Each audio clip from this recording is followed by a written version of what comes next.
If we had to start over our off-grid journey, here are 3 things that we would do differently.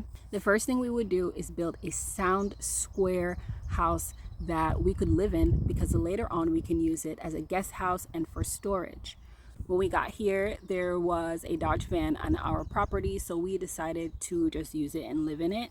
We built this amazing pyramid house, and though it was so much fun to live in, it was not a structure we built with a long-term goal in mind. The second thing is solar panels.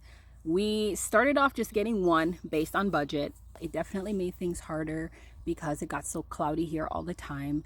And so we would always feel really worried and anxious about it, which is why we ended up getting 2 panels.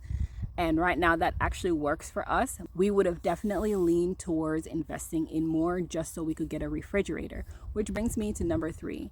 We wish we had prioritized getting a refrigerator. Like, yes, the cooler is definitely working for us, but if we had a refrigerator, we would also have a freezer, and we would be able to buy more bulk items and freeze things. And because we eat so many fruits, it would have been just so perfect for making the smoothies and fruit bowls that we love to eat. So hopefully these 3 things that we would do is helpful for your knowledge as you plan to live off the grid.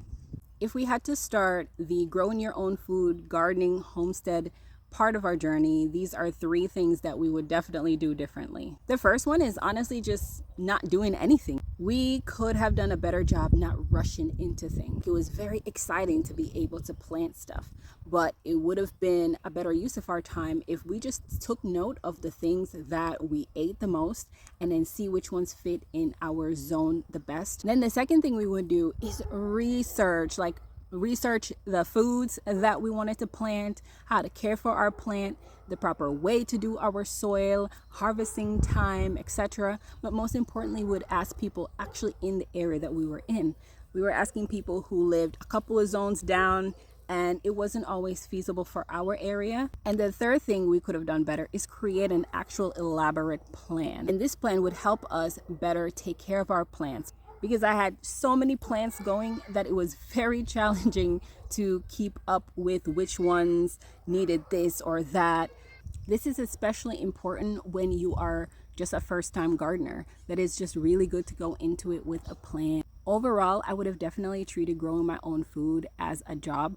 There's a lot of people that our food goes through, and so I wish I would have just taken a little bit more of that mindfulness approach to it. Hopefully these 3 ideas helps you as you start your gardening journey.